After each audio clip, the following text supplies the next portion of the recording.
Okay, cool. Let's run with it. Great to you've been on my list for a little while, Amanda, to try and catch up with. So I'm really happy that Fabian reached out to me. So why are you traveling? Are you just doing it for recreation or you're visiting someone or? No, no, actually, for all the kind of things that I've heard you talk about and that I talk about as well, absolutely sick of the tyranny in Australia. Just felt the noose tightening. And as I was saying to Fabian, I'm writing a book about health, and just the expenses in Australia are going up and up. So I'm actually more or less leaving Australia. So yeah, Hmm. find a nice place, someplace with a beach. Food is nice and cheap, bit of sun. Concentrating on just knocking the book out, and just see how what happens in the world.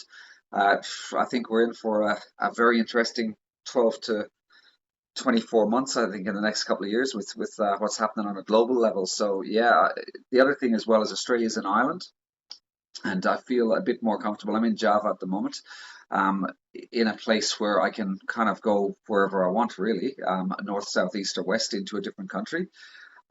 Yeah, so a few different reasons. That's great. Yeah, I desire that.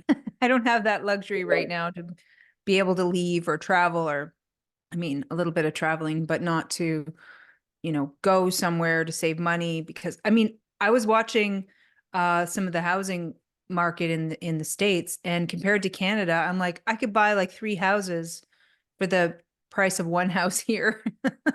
Yeah, that's exactly right. Yeah, I mean, my cost of living now, even though I'm traveling, has gone down by about 50, 60%. So as I said, Yeah. I just felt a bit of a noose tightening, and I think just here, even though you've got more rules in some ways, I feel a hell of a lot freer. I can do what I want.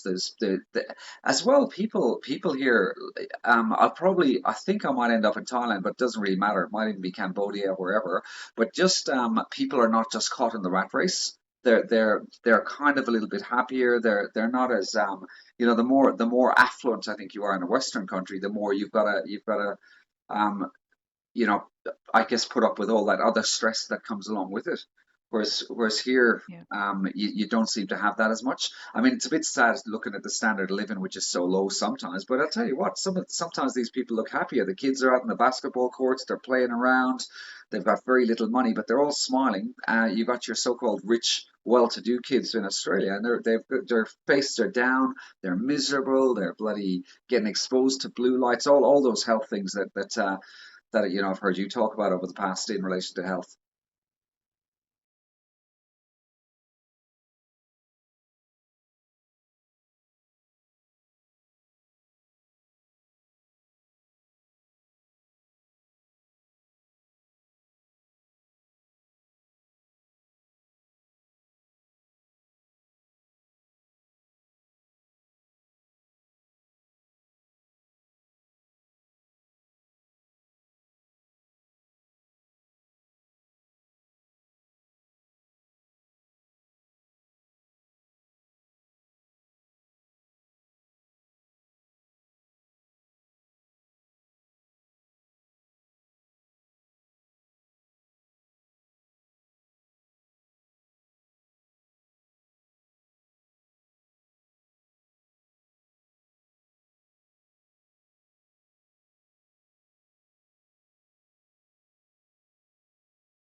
Oh, somebody Yeah. dropped a bomb for me. It could have even been Max Egan years ago.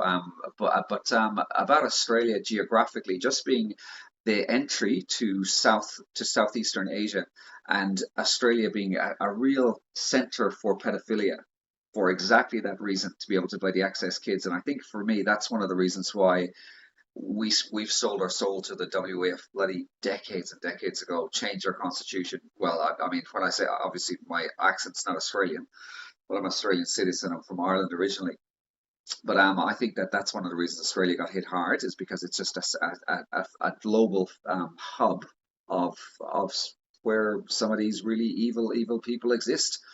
So they want to take it over for themselves. Canada wouldn't really fit that bill, but as you said, resources and mining and those kind of things, I think, are an issue as well. Yeah, when did you leave Ireland? I left Ireland in 92, 93, I think, and then I went to England. So and I studied nursing in England, and then I got to Australia about 97. And yeah, I've been in Australia more or less since 97 and, worked my way up the ladder, became a clinical nurse consultant, used to teach doctors and nurses. And I used to always be a bit anti-authoritarian anyway, so I never really fell into the hook, line, and sinker narrative of a pill for all ills. Intensive care was a little bit different because your focus is more on machines and ventilators and looking at air kind of going in and out and blood works and whatnot. But then I branched off into mental health, and that's where I really saw that dichotomy of the system and its flaws for the worst, basically just throwing medications at things that were really fixable with diet and exercise, for example. So I kind of went down this journey of having these huge battles with psychiatrists and in mostly about, hey, why are we going straight for a prescription as opposed to trying these things first? And I spent about the last 4 years of my job actually feeling that my job was to make sure that my patients didn't get in front of a psychiatrist. And I used to do that really successfully, and I actually ended up getting into trouble for it, getting under a disciplinary process and getting the hell out. And once you start going down that line, as you know, you start looking at sunlight and you start looking at my microbiome was on my radar for decades anyway. But then you once I actually started looking at cryptocurrency about when was it, 2017, maybe 2016, and some of the real conspiratorial people are crypto guys. So then they start peeling off that band-aid about how the world is working, and some of those more esoteric uh, forms of health. And that's in around when I stumbled across your work as well. And I started listening to some of the stuff that you do, and you kind of threw open some really interesting doors. I mean, with the DMSO and all those kind of things as well. So yeah, I kind of fell heavily down from about 2017 onwards. Okay, yeah, those years are interesting. For me, between 2015 to 17, I had major breakthroughs in Yeah. specific topics that were like deep rabbit holes I had to go down. And it was like it was preparing me for what was coming. And I mean, I had my big spiritual awakening in 2000, but everything else sort of smoothed out. I was just doing my practice and basic education and upkeep on the knowledge.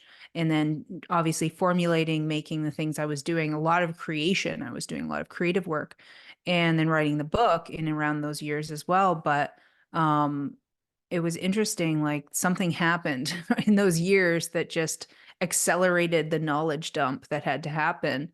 And I felt a pull.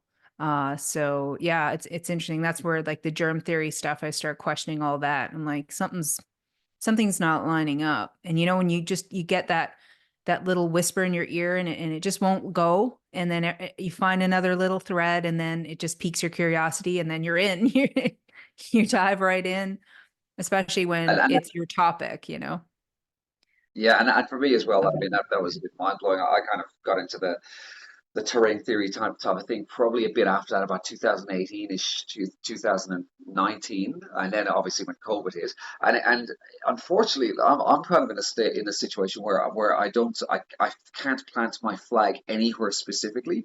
So even with terrain theory, I'm about 80 85% there, but I can't go 90 100%, but I can say that for just about absolutely everything because I've kind of had the rug pulled out of every belief system dramatically over the last 4 or 5 years. So I'm not an absolutist in any area really. So yeah, but terrain is a very big one. I mean the looking at the Bailey's work and Tom, I interviewed Tom fairly recently. I put it up on my channel. So listening to kind of some of their work and Kaufman. I caught up with Andy last year in Mexico, but I mean, yeah, that those ideas and opening, and again, your work on terrain theory, again, holy shit, we've had the wool pulled over our eyes, haven't we? On with Yeah, everything. I mean, it's just been like waking up to an upside down world, which is one lie after another. And you're like, okay, yeah, well now it's just easier, I find, to go in where, okay, everything's a lie. Yes. And we're going to throw everything out and we're going to just bring things back in. And that's sort of how I was navigating after this whole realization that they've never isolated a virus. Like I was like, wait a Yeah. second, how have we gotten this far? Okay, Yeah. like with this belief system. And it's really quite magical. Like literally, I think that's what they've used is black I, magic to convince us of I, all of this.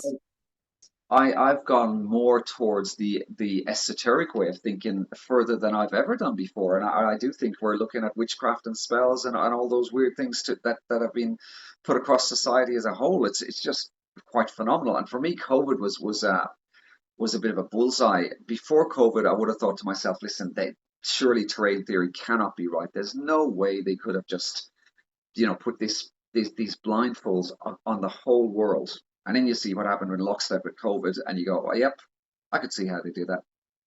It's Yeah. possible. Yeah. Mm. Well, you get them Oh, young, right? You indoctrinate the children. And from right. birth, I mean, these are just Yeah, beliefs. They're just yeah, all suspicious beliefs. yeah, And we just pass them down from one generation to another. And the schools all have the same, data. I had a meme that I saw yesterday, and it was a teacher with children, and the teacher is just parroting what they've been told to yeah, teach out of the books that other people have written. It's not like they've gone and done their own investigations and now they're presenting it to the children. None of that. It's all regurgitation information. It's all propagandized.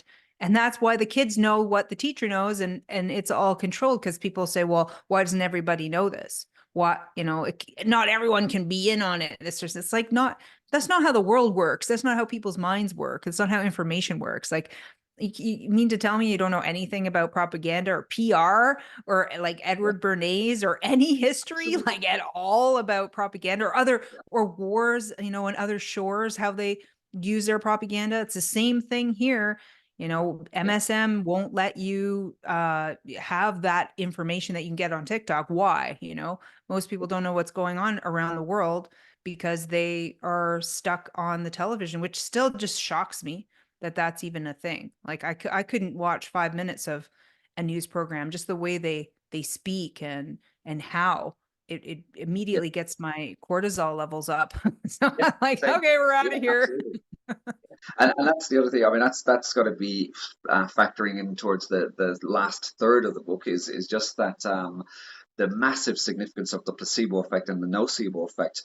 And when you kind of push down into those more energetic ways of thinking as opposed to that kind of solid way of thinking, the witchcraft, I think, and the magic that goes on with the programming, essentially the mind control, I think, and as you said, with the teachers and in the classrooms, we're creating these belief systems, and I think they're much more they're on a much deeper level and a much more spiritual level than the nuts and bolts of this part of psychology here, that part of your brain there, this takes up this information there. I think we're actually we're changing reality, and even then you can take it down that the as far as what we're putting into these little babies' bodies, just right from word go with your vitamin K. What bloody other effects is that actually having on a spiritual level? Having these injections at 3, 4, 6 months, whenever the schedules are. Again, what's that doing to our susceptibility in relation to being able to be programmed? So I think these parasites who rule the world actually probably have a little bit of a better handle on things. I mean, for me, it just is a bit mind blowing that you had Steiner coming out in 1940 saying that vaccines are a way of disconnecting us from spirit. That was back in 1940. I mean, that's to me is just unbelievable. Yeah, and where did that information go, and why did that not spread? What Yeah, happened to the yeah, information we had and knew? I mean, we had the Anti-Vaccination League back then yeah. too. There were people and doctors at the time of Pasteur that were calling him out, calling him a That's right. fraud. I mean, was a 40-year debate in the halls of Yeah, science, if you will, in America between terrain knowledge and germ theory. and the only Yeah, reason germ theory even got a foothold was just because the Rockefeller clan coming on in that's correct. and stealing away the knowledge and plunking it into here's how school's going to work, and Yeah, all you rest are going to go to jail, or you can't practice because you don't have our special paperwork and the credentials. And they really started segregating societies in this way. Like, you either have the special certificate, or you're going to go to jail if you like take an herb out of the forest and give it to someone with bronchitis or something, right? And this is what happened. But how did we let it happen? This is what I it boggles my mind. I mean, did, I can't. I would sometimes, like, I used to be able to remote view, and I haven't in a while because it actually, I found it a little bit scary, a little bit going into places I didn't know where I was. So I stopped it. At some point, I think I will do active remote viewing and study it properly, right? But I used to be able to spontaneously do it. But I would love to see if I could remote view back in time wow. to find Yeah, out what the fuck happened with yeah. the people, Do, losing this knowledge. do you think, I mean, and I think Steve in Space Forces actually did a really one that made me think about the origins of kind of the different variations of mankind from Denisovians, and he had a breakdown of about four or five or six different ones. But I genuinely think that we are under attack, people, white people, and I think we have a trusting good nature. And I think that that's one of the things that's been massively exploited. And if you don't see that evil, on a whole, you could actually kind of imagine why we could be so bloody gullible. Yeah, gullibility. We do have that for sure. Yeah. Because we're kind. There's a Yes. kind-heartedness. And Yeah. when you're kind and you're not evil, you don't think like that. You can't perceive evil if you're not evil. You have to be taught Yes. about evil to know. Yeah. And yeah, absolutely. We see it. I see it in the living day because I have friends and family and people that I know that I can even tell them this information and they can't believe it because they don't believe that the people are bad, that there Yeah. there must be some mistake there. It couldn't be that dark, right? But That's it. as things begin to continually emerge, like Epstein's list and all this stuff that's coming out, we know that it's not just pedophilia, it's not just like corruption, it's sicker and more Yeah. disgusting than even that.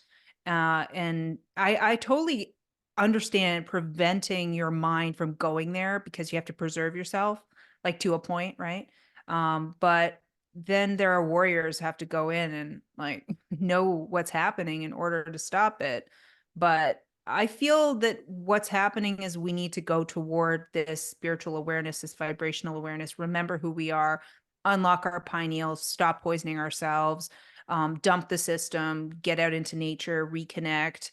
If we do these things, we cleanse our terrain, if we stop poisoning ourselves, just stop attending all of their doctors, their lawyers, all of their things, and get right with our God and ourselves, then it will slowly correct generation after generation. I mean, my child didn't go to school, didn't go to a doctor, she's totally natural child, right? And there are more and more parents like this doing this. So that gives me hope that there's going to be some really clear-headed, awake kids growing up having their kundalini awakenings, third eye totally awake, all the other skill sets that we've lost, they're getting the muscle memory back of that.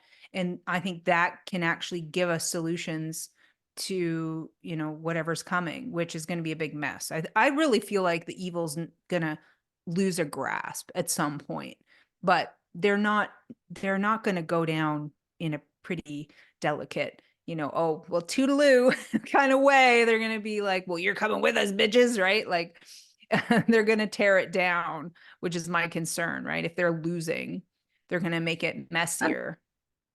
yeah, I think you're right. And I've said that for a few years as well, is in one sense the devastation with for the young people with these jabs has been almost apocalyptic. But on the other hand, we've now got an emerging group all those children beforehand, they were on the slope hill anyway. They were already getting the MMRs and the thises and the that's and whatnot, and the sugars and the televisions. So all that's happened with that cohort is that death and destruction has been accelerated in a very nasty, horrible way, and in a very visceral way. But now, as you just said before, I see that really clearly as well. You have in recent history the biggest group of unpoisoned future soldiers that we've ever seen in the last 100, 120, 130 years. Yeah, which is a good sign because there are people Yeah, seeing it. I mean, I know lots of people. It's growing, okay? Like you can fool people for a while, but then I feel that this realm, this existence, it always has cycles and you can never hold on to anything forever in this place, right? It's always turning over. And as much as the evil has seemed to have a long-standing grasp on this place, who knows? We don't. We really don't know our history. This is what I find extremely daunting. But we do know it's been a good while. They've had it for at least a good while. And so what's going to go forward now? Are we going to go into a new yuga? Are we going to go into a new cycle?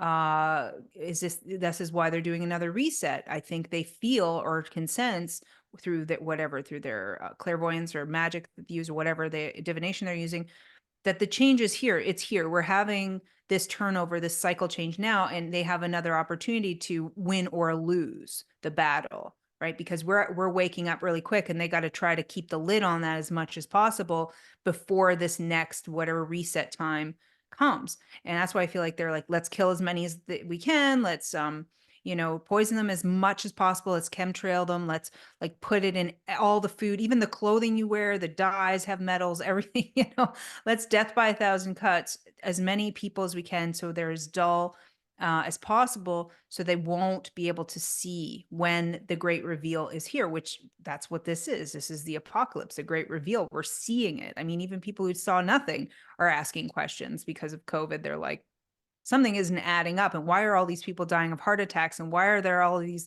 turbo cancers all of a sudden? And, there's little questions coming. I actually just had a conversation with someone who got the jab. He was like, totally, I listen to experts, experts say I do it, and is now like making a documentary about like the awakening essentially. And like, he's not even totally awake himself yet, but he knows that was fraud. And now he doesn't trust those authorities that he once did, that he would do anything that they would say growing up and up to COVID. And now he's not. And I know there are more people like this now. So that's why this is a really interesting battle of good and evil. Like, how is this drama, is this soap opera gonna play into the next chapter? I know where I want to be. And I'm working on those manifestations, but yeah. it's the whole kit and caboodle that is going to really And determine it's how never it just happens. the one kind of straight line, is it? It's always that oscillation, and even just as you were talking there, traveling through Java is very, very interesting. I mean, in Indonesia, you kind of know it's a really big place, but actually just having your feet in the ground and just, I've been taking trains from basically Ubud to Bali all the way up through, and there are just so many people. I mean, I'm in one of the smaller areas now. I've just ended up in a place called Bandung, and even just getting here, the villages after villages, house after houses, and I'm finding food a real issue here. Everything is wrapped in plastic. Even just there's all these little stalls in the street, and all these people eating, and they've got the 2 minute noodles with the poison little sachets that they put in them, and the seed oils that they're frying stuff in. And when you look around at these masses and masses of people, that they are actually they're kind of more joyful than us in the Western countries. There's more smiling. There's kind of more of a harmony, but there also is this obesity, and there's this kind of pallor on their skin, and all this stuff is just, as you said, just dampening down these energies. And when you see that the lower socioeconomic groups on that scale being poisoned just like that. I mean, I'm having my clothes laundered because it's obviously hard to wash your clothes, and even now I'm sitting in a nice clean shirt, but that smell of those chemicals that they use to wash my clothes, which I haven't used. when I was in Australia for, 6, 7, 8 years. It's actually quite confronting. So yeah, Mm. yeah, death by a thousand cuts, as you said. They've got a, and then it makes you think, what's it like in some of your other places, like South American places. When I went to Apocalypse last year, and the same thing. The food was appalling. The masses are just being fed this anti-life, anti-energy gruel slop. Do you think there's a language barrier? Because a lot of the information and education that seems to be coming out is in English. And like, you have English, you have French, but what's happening in all these other countries as far as them catching up with the knowledge that's being produced in a lot of these Western countries? Because I think about that. Some of my book's been translated into multiple languages, but the access to the information must be way different. And if you notice traveling, you feel like you're time traveling sometimes, where you go to a country and it feels like they're still in the 70s, or you're like, oh, they're behaving kind of like how I was in the 80s, and they all are staggered in where they're developing as a culture, which I always found very fascinating. But I wonder if there's like a barrier happening with the education in these countries, especially if they're impoverished, and they're just trying to fight to survive. Yeah, I think you're right. I think as it's more than that. I think as well, it's just back to that innocence. And I've been, red pilling on my journey along the way. Just, you meet up with people, and um, when you point stuff out, you seem to get these penny drops, and the normal kind of standard conversation with the people who can speak English is what do you did you kind of gear towards, did you get the jab, did you get the vaccine? Yeah, yeah, I got it.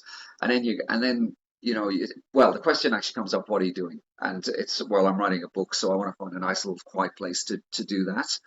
Oh, what's your book about? It's about health. Oh, what did you do? I was in the system. Now I teach people about how to do the opposite. So don't go to a doctor. Oh, what do you mean don't go to a doctor? Well, if you go to a doctor, they're just going to give you tablets, and you can cure everything either just by eating healthy. Oh, really? Tell me more. And then the conversation meanders towards COVID being bullshit. And I'm finding that conversation is actually really easy to have. But it's also a conversation that some of these people they've never really had it put out there before. That the whole I don't know, the whole creation almost of it. They've never challenged it, but it seems to be that once you drop that, it's a it's not a difficult one. The people are in general are like, yeah, I thought that. I got really sick when I had my first one and I didn't have it again. Or yeah, my uncle did, and it's done with a smile. There seems to be none of that combat that I used to have in Australia. On one sense, the brainwashing, it just seems to be more of an acceptance, whereas in Australia it seemed to be this active brainwashing, which was very, very hard to break up, to the point where if you were talking about it in Australia, people would get highly offended and highly aggressive. Doesn't seem to happen so much here. Yeah, I guess the programming's different or the agenda's different for the Yes. different countries. That's why I was Yeah. saying it felt like Canada and Australia really got a lot of the bottom of the boot. Yes. um, Probably because of the resources that are, in both our countries, and also because the UN agenda, and whatever puppet they got in power, uh, you know, I'm sure they have to play their odds, and things that they wanted might not have happened, and that, when they're planning these things, I'm sure they have to adjust. But what's amazing, what I find frustrating in Canada, is we know that the current liberal system, is so bad and corrupt, to the point where people are losing their homes. They can't afford anything anymore. And our prime minister, has done so many things that are outright illegal. He could have been impeached multiple times over. And it frustrates me that he's still in power. There's still a couple years to go. And if you can believe this, okay, this is how delusional this dude is. He's just announced that he's going to run again. Like, huh? what? I mean, Well, your approval rating is like literally in the toilet and does that matter? what? Does that matter? I mean, when you think, for me, one of the most incredible things that I saw happen on a global level was Biden getting into power. The fact that you can have a country believe that this figure. I think you know that both parties. It's two heads of the same beast anyway. It doesn't matter who gets in. The system from A to Z Mhm. is corrupt. But just the mind spell that can be on a whole country, that they can actually think that this you know, baby sniffing, deluded, codger with dementia has anything to do with the running of our country. It goes against every sane. How the hell can you, there's meant to be Americans in a Western country who say that they've got some level of intelligence to stand on, that actually are accepting that this is a system that this fellow is in power. And to me, it's the same with Trudeau. I follow what's going on in Canada relatively closely, and it's just so sad that if he puts his hand up to get in for a next spell, he more than likely will. And we've got proof in about how despicable it is about how Biden got in. And then you look at the Well, people who are yeah, I mean, running is there going now. to be a next election? Really? Like Yeah, that's the question, yeah, right? Yeah. on That's on very good. on paper, very likely. But really, democracy, what an absolute joke. Democracy is another method of communism, isn't it?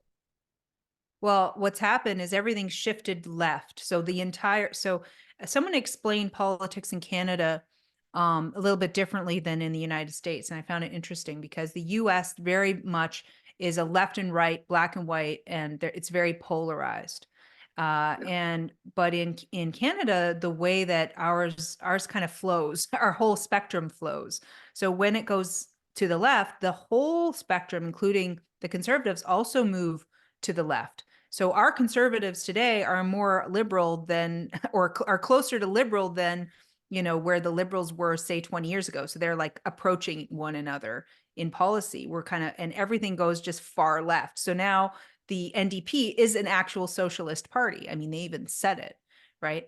And so everything's just shifted left. But what's interesting about that is it can capture the minds of some of the left leaning people. So now this is why we have more politicians who cross the floor in Canada, right? Because it's easier to switch parties because they still stay within the same sort of relative distance from one another rather than polarizing in the opposite direction. So in the US, when you go far left, well, the polarizing goes even more to the right. It goes the other way, but not in Canada. It kind of does this thing. So we're trying to like eke it back, toward the right or center at least a little bit. But it's is like the question becomes, when did we ever have a fair election? Like when was the last actual real election that wasn't fixed? We don't 100% even know that. We know they're all selected. We know that the WEF, basically the World Economic Forum, trains them, and they're leaders that they train from youth. Now, The to young say, global leaders. yeah, the young global leaders. And the thing about Biden, if you look back, okay, at old Biden, which I don't know what this doppelganger is, but the real Biden, um, he he, if you see him, he actually was lucid, spoke clearly, was an interesting politician, had some interesting insights, seemed to have a mind of his own back then. And I kind of wonder if that imprinting goes into a certain generation. And so when they see Biden as the old crotchety pedo now, they don't think of him as that now. They remember the Biden that they saw on the TV who was younger and who actually had something of interest, or maybe it's just a seniority thing, like look what he's gone through, he's been in politics for so long, he must know something, he must have friends in high places, he must be able to be a mover and shaker. So like I'm just trying to imagine how someone could think that that reptile is like a value added president. And I only would have history for them to like bank on to make that make sense. That's Or is it the fact that, and this is something that kind of throws itself up for me, the fact that, we just have these, because we're not functioning properly, these very limited memories now. And you might argue that the majority of people that voted for Biden when he actually did get in would have no recollection of anything he said or what he looked like at all. The majority of voters, that is, even 5 years ago, or 8 years ago, or 10 years ago, especially not 15 or 20 years ago. And with how quickly the world moves, I mean, it just seems for me, thinking about the early 2000s or then the mid 90s, it just seems like they were absolutely different worlds. And then when you just throw that those weights of stress, as you said, the homelessness that's happening in Australia now, we're getting tent cities in Melbourne. We see this in Ireland. We see the invasions in Sweden. We see Canada. We see just that existential extra pressure, which again coming back to that kind of those kind of physical things that we know about, which is your raised cortisol, and then your impacts on that on actually having that awareness, and then your food and all these other poisonings. It actually, in one sense, it almost makes sense that they can get somebody like Biden into power by having all these different mechanisms to stress us out. And again, blue light's a bloody other one. All the screens, all the impaired sleep. I mean, people I think are just not, and I'm included there with the work I'm doing. We're just not functioning optimally, are we?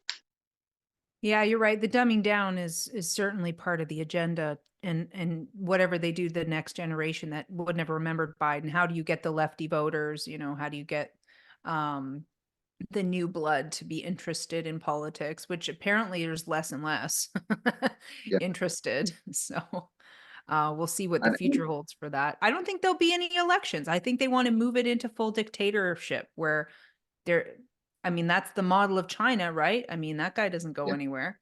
He's going to be president until he's dead. It's like a monarchy all over again, right? You just yeah. succeed. You don't, there's no voting. And I don't know how they're going to 100% convince people that that's okay. But it did worry me when I heard about JT coming for a third round, because I was like, that's bad news. That means they're planning to steal the third time, because they stole the second one for sure. For sure. They I think probably stole also the first one too, but I'm yeah. that disillusioned. I mean, Italy is a good example. That woman supposedly on the right who got in, and she planted her flag in the ground about immigration. And when she was in, you got tens of thousands just streaming through into Italy through those islands, and she then made again another young global leader.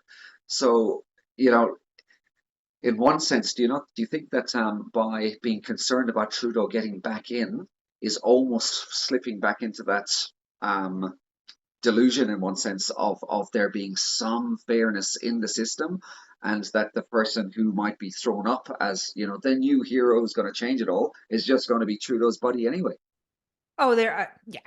I think what they're trying to do is see how far they can take it. It's like this. Yeah, They're both parties or whatever they've got. They're both corrupt. They're both handshake deals. Okay. They're all in on it.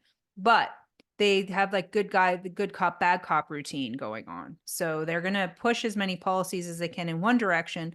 And then when we're fed up, we want the new guy, we get the new guy, and they'll just push the other policies that the other guy didn't do. This way. what And it doesn't, it's just a different approach, or it pisses the other side off because they have divided us, right? So you have people who say oil's bad, and then those who are like, well, we need oil to heat our homes and stuff. And so they keep polarizing us with this game. All the while they're still moving the chess pieces, forward. It's just the illusion of how it's getting done. I think that's absolutely. the I the think I big think you hit game. on something very important there. One thing that really helped me understand how the world works is just that one saying, "Order out chaos," which is order out of chaos. And having that schism, that divide, is very very important. But the other thing as well, which I think is a huge part of what's going on, is that karmic acceptance and almost the tacit agreement when you look at all the contracts law kind of area. Because I'm in one of the common law groups in Australia, so I've gone right down into that rabbit hole. And Tom Barnett talks about this very eloquently and in a very coherent way as well, which I really like. But I think that, as you said, if you are jumping in towards the left, you are wholly agreeing with that direction. Whereas if you are again to paraphrase, going towards the right, the majority, the tacit agreement is not as firm in that right direction. So all it means is that we are going in that direction just slower, to my mind. I can see it more in Mhm. Australia when we have Labour and the Liberals. Labour kind of been in more recently, but all that's happening is that the population is saying, okay, yeah, let's go towards these more dystopian ways quicker than if we were liberal. But as you said, it's the same journey. Just what's changing is how quick they're taking us there. Yeah, and the politics, how it works in Canada is we have, our local MPs, and then we have our local council, and then we have our mayors. And so the local politics as well are interesting because I would say about 90% of the people in these positions are delinquents. They are unable to really consider higher learning of what's going on in their communities. And basically they're just putting out fires, but mostly they're creating tons of problems, usually by overspending, not thinking they're spending through. These are people kind of off the street. They don't. I find politics interesting. I was as a child, I was like, oh, if you suck at life, like if you can't find your vocation or you can't figure out what you want to do as a career, you can always just be a politician. Because any loser can be a politician, right? It's so easy. You just put out your placard and say, vote for me. I mean, you sign up, you get some money per month, and any fucking loser can be a politician. That's what I realized growing up. And most of them were like low education, not really very ego based, mostly unhealthy types, right? So I have a friend who's like in the local politics, and he's getting ready to walk away because he's awake trying to help his local community, and he's losing his mind because of the corruption, of the hissy fit drama soap opera that it is. It's embarrassing. These are supposed to be adults. They are acting like traumatized, hyper emotional children. And the jobs that they're doing are so reckless, spending millions of dollars on things not needed while ignoring the essentials. I mean, if you looked at the state of our roads, it's right, the evidence is right there. So we're seeing a real changeover. And I had this conversation with someone. I was like, it would be interesting if somehow we could take over a town by flooding the local politics and getting ourselves into positions of power. Like if there are 6 council members, we all become a council member. We strategically do it and get in there because it's not that really difficult to get on a ballot. And if you have enough people, because I do feel like the local politics, at least the last few times, the local people are voting for something. They're seeming to count something. There seems to be something real there. But then when it gets up to the machines or to the main whatever, they dump them or they change it then. Like I think it's a genuine count at first, and then that's how they rig the elections after the fact. Because we still have handwritten ones, right? We don't have the machines anyway. So I was like trying to strategize how we could grassroots like save our road infrastructure and our garbage collection and our recycling collection, and how we could do this together as small communities outside of the purview, or rescue the existing system. It was just like a hypothetical what if sort of thing, but they're so deficient and defunct. It's amazing anything gets done, honestly. There's a few grassroots things happening in Australia, and again, I'd love to see them take legs, but essentially they're what you're talking about, and one is in I think it's in Frankston called My Place, which is about having alternative councils. And when you understand that the governments and all the councils are all corporations, they're all registered overseas, then you can start having a perception that yes, you can have competition. And I think it always comes back to me again to another a more conspiratorial way of thinking. But once you start getting up that ladder, I can't help but think, call it what you want, call it Freemasonry, call it Jesuits, call it anything. But there is a door, and unless you are willing to say that yes, I'm going to sell my soul or do the secret handshakes, you are not getting in that door. And we had a really big win. I was living in a place up in the top of Australia called Cairns, and we had a big win there with the cashless. The council were trying to remove cash from all the council depots and all the council shops and whatnot. And we got on a bit of a bandwagon, and we ended up in a town of 120,000 odd people, getting I think something like 7,000 signatures. We had 300 people rocking up to council when the vote happened. One of the good councillors, and there's not many, was keeping us in the loop about what was going on. And apparently, I think it was out of about 22-ish, 23 votes, there was going to be something like 19 votes for continuing to go cashless, and the remainder to not. And we had about 400 people rock up to the gallery, and with with the signatures that we collected and the people there, they've actually ended up going in reverse. So we actually were able to maintain cash in our town. But as a result of that, what happened was there was a meeting in Canberra, which is the capital of Australia, about a month later, specifically addressing what happened in Cairns. And what they did was every single mayor and from every jurisdiction, I guess, had to attend Canberra along with some of the other key players, and they totally changed the rules for every council, where now you can't just go to council to monitor meetings. You have to sign in, you have to be authorized, there can only be a maximum of 20 people. You've got to, so they basically pulled the rug under people in their own councils attending, and they just put all these hoops in place. So that can never happen again, where we have this big group in council in Australia going, hey, stuff you, we're going to hold you accountable. So they're very good at stifling. And again, we agree to it. I mean, I'd like to see in other places, if something similar happens, 400 people rocking up and they're saying, well, you can't enter, and people going, no, well, stuff you, we are going to enter. We paid for this. Whose rules are there? And again, using those common law kind of principles of, well, if you want me to agree with this, yeah, I will, but compensate me. 500 people, oh yeah, 20 grand each. Yeah, we will say yes to these rules, but you're gonna compensate us where it hurts in your pocket. Yeah, it's tricky because, I really talk about leaving the whole system because it's Yeah, kind of, but sometimes I romanticize and I think there's got to be something salvageable. And then that's when I have these ideas like, what if we just all descended on the system and kicked them out and then sort of took it over for our local communities, like this kind of idea.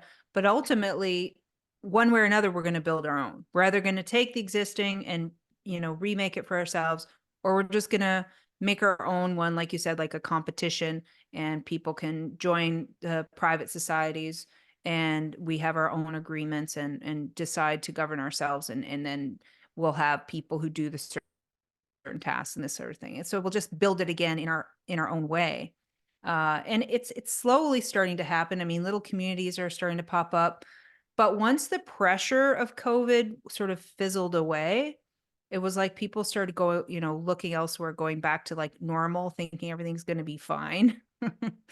So I think the momentum of that movement sort of changed a little, in at least in the masses, but for those of us who know that this is not going to get better, we're planning and building and creating new systems and new alliances. And I find it quite exciting what we're doing, our own internet, our own money, actual money that's like gold backed, our own services. I mean, my own businesses are all private. And I have my fee schedule for anything I do in the public conveyance if I have to interact. And I understand contract law and how to negotiate. And people need that education. They need to be able to understand who they are, how they got shammed into personhood, into a corporate entity, or being a corporate entity, and being lost at sea, and then claiming the name, and that they're alive, they're a living being. And there's different methods. You can either register properly, because we actually didn't. If we're a corporation, we're supposed to register as a business. and they never taught us that. So what we've been doing is operating illegally as businesses, and we get fined for doing that. And so there's a method that you can actually register your birth properly, and then you can, work the system that way. Or you can get all the way out. Like the more I study the different forms of law, I realize there's like different ways that you can interact with it. And you just have to choose what works for you. So that's a lot of learning that we have in front of us as well. Um, and I know a lot of people are navigating that right now. Have you ever stumbled across Romney Stewart, Justinian Deception? Yeah. Yeah. Oh Yeah. yeah. So I stumbled across him again in around that 2017-ish mark, and looked at loads of his stuff. And it just so happens that he actually lives in my town, in Oh, Caymans cool. in Australia. So I was had the luxury of having Rom on hand for a lot of my questions over the last year or so. So yeah, so he is just such a fantastic resource, especially to be able to have, you know, one on one. And I kind of see him as a little bit of a mentor along those lines. But he's way. I mean, he personally, he's taken things in a different direction, and he's separated, more or less kind of fully for the from the system. But still, people like myself can use his principles, even though I wouldn't elect to do what he's done, because that's a very, very difficult road that he's gone down. But some of the things that he's discovered are really quite fantastic.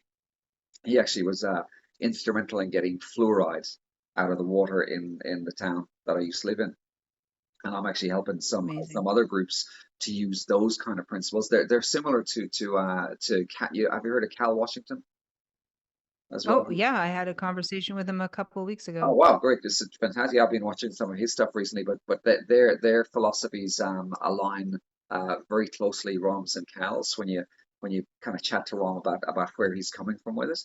But as you said, those kind of contract principles, I think, are a huge um, opening for us to be able to regain, or I think the word sovereignty is thrown around really, really loosely, but I guess that independence would Mhm. be a word that I'd like, that strength, that vitality.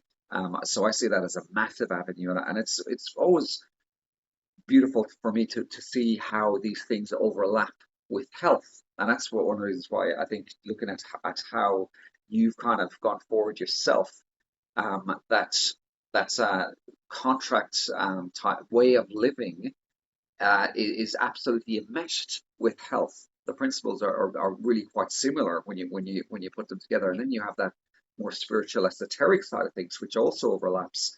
Which again, they've done a great number on us by absolutely partitioning all these little areas and having your expertise. So you can't say anything about this because you're not an expert. You've got to leave it to that expert. What a great way of keeping us dumb.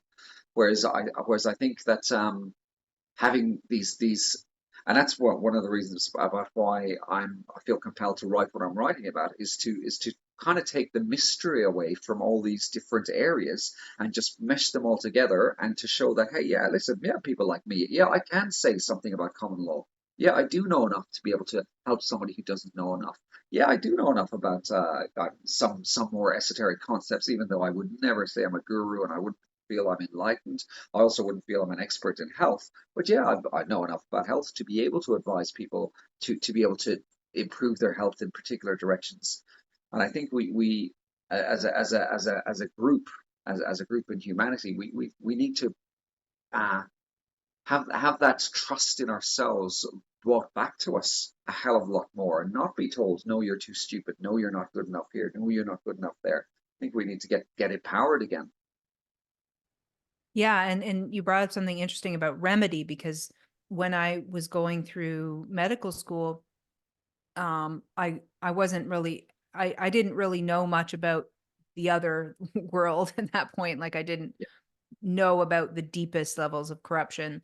It wasn't really until I started reading Buckminster Fuller that I began to put it together that this is not like normal people, whatever these creatures are, like running this place, and that there's difference between the land and the sea. And then that I was like, what's that mean? And that sprung me into learning about admiralty law and that admiralty system that we were using. And then I went on and on, and from there I started to file my taxes using Eldon Worrell's D-tax method, and which is basically just filing for your straw man. And I met Rob Menard, and I started the free man journey and all of this. So, I've been on this road for a very long time. That was like back in 2003 when I first started looking at that stuff. But what's interesting is how far we've come with the knowledge, and what I find really works and what it's about, like all the different paths that you can take and all the different avenues of law. It's about your spiritual self. If you're Yes. standing in your power and you know who you are, just the basics of who you are, and you use that authority properly, they've got nothing on you. They really don't. It's all because we feel meek and unsure and afraid. And when somebody says you have to pay something, we go, oh, okay, I guess I have to. It's the same thing with healthcare. I realize the remedy is there's remedy in health, there's remedy in law. Where's the remedy? I kept looking for the remedies, right? And I saw that overlap. And also people would say to me, like, why are you teaching about this? Why are you talking about this? Stay in your lane. You're about health. It's like, Yes. but that is about health. Like Yes. that's if you're spiritually knowing who you are, then that's health, that's law, that's life, that's everything. So there's all these determinants of health that are part of this story, and they all lead back to holistic awareness. So I'm not just going to pigeonhole myself into talking about the physical body. We're going to do more here. We're going to go through all the determinants that affect one's health, mental, emotional, all levels. So that's why I teach all these different avenues, because I feel they're all one, they're all connected. And when I started to go down those paths, I realized it more and more, because when you're in that power, then you don't take gumption from you don't take it from anybody. You aren't afraid. I mean, even if you feel a little fear, you do it anyway, right?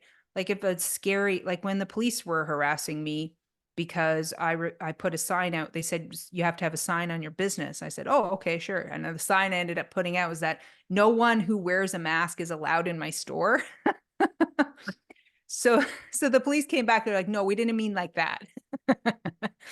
And I'm like, oh yeah, yeah, whatever. And then I lectured them for half an hour, and then they left, and then they came back with like they charged me, and all this insanity happened, right?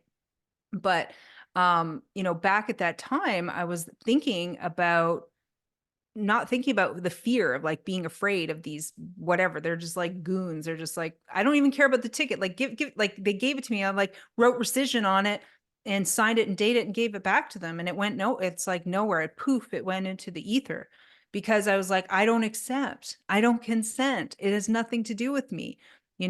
You like that's it. And they didn't know how to get in with that. You're not even really having to argue as much. You're just saying no. Or Well, you're saying, maybe, conditionally, but yes. here are my conditions. Conditionally, Yeah. yes, that's the key. Absolutely, you're not. And for me, this is very much, again, along Rom's way of thinking. Is we and there's a beautiful karma to it, isn't there? About never having to say no. It's well, what is there harm? And again, Cal takes it down in this direction. Is there harm, loss, or damage? And well, if there is going to be, yeah, sure, I'll accept it, but I'll need to be compensated. I mean, I just Hmm. I had this interesting one with a very good friend of mine, Chris. He went away a couple of years back, so I ended up uh, using his car, and he got a couple. Well, technically, I got some parking fines, but they were in his name. And I said, Chris, do you mind if I handle this? And he's gone, yeah, sure. And so we had a little letter to the council, which went along the lines of, listen, council, saw your notice, and again, your words are in all caps. They're so devious, and they got a few questions here. I mean, am I expected to be able to read this? Listen, if so, if there's a presumption there, I might need compensation to be joined in this fraud with you. That you're telling me that this is in English, or you're presuming it is. Secondly, was I even driving? So obviously Chris wasn't. I was. So could you prove that? I mean, I'm happy to go along with this. Thirdly, do you have authority to demand this money? I'm not too sure if you do. If you can prove that, listen again. So, and again, about four or five other different components there with a check for the full amount. going, and listen, once you cash this check, it'll be tacit agreement that you've accepted my contract for $5,000 for both instances. Thank you very much. Got a letter back saying, don't do anything with this. We're reviewing it. You know, I mean, and who would know to do that? Who would know this? Right, People, exactly. no, That's what don't. yeah, Yeah, most people, oh no, you know, yeah, I got it. Oh, well, I have to. And this have to thing, right? yes, Because they said, so I have to. This is the training. And it's the same thing with the yeah, doctors. The doctor said I have to take this because of my blood pressure or whatever. No, you don't. yeah, But the mindset is so stuck in that. But that's the biggest spiritual uplifting, most powerful piece of freedom that anyone can have is to release themselves from the clutches of that authority and walk bravely the path of their own internal authority, connected to divine energy, where it's not so nitpicky. When you're in that space, you are guided through your intuition and you don't need to know all the little bells and whistles. Like even when I get, like we were talking earlier, I'll get stuck in like the nuances of, vitamin or mineral imbalances. And you can go in deep into that. I mean, if you don't take chromium with this, then this can go over. Like you can just get lost in that. Or you can step back and go, okay, let's look at the whole body and let's see where they need to go. And and you can even muscle test for that shit too. Of course, the modern cult has nothing to do with energy, but you can trust yourself by muscle testing your own body to ask it if it needs chromium or if it needs magnesium, right? This is where we're headed toward that level of trust with the self. And eventually we probably won't need any of that either because we won't be poisoning ourselves en masse that would require all of these adjustments all the time. You know, I always say to people, I want to put myself at a business, meaning when people always come to me, help me, help me. I don't want a world of help me, help me. I want a world of like, I know what to do. Let's gather together and support one another, but not this like clamoring energy of like, I'm drowning, help me, free me, save me. Victim mentality. It's just all that's a disease. That's a real chronic pandemic of victim but victimhood the other that we pandemic, have to tackle. which is so relevant for me is you know, and it's so, I mean, obviously it's there in the allopathic model, but it's because I had a lot to do with addiction and mental health type stuff for the last little part of my career in the old system. You see it blatantly with psychologists and psychiatrists and counselors. Is they you know, it's almost like Freud. They create this dependency of trying to assume that ownership of the client's or the patient's health. And again, it's such a devious, you know, a Zionistic model, I think, of you know, it's just based on that usury of making sure that income, that money comes back to you, and don't let those clients go. And I have that same kind of philosophy, which is, you know, almost oppositional to what we were taught as a good business model. If I'm seeing clients, I don't want to see them in the long term. I don't want to create that dependency, and I'm not doing my job correctly if I haven't given them the options to by which they can fix or help themselves.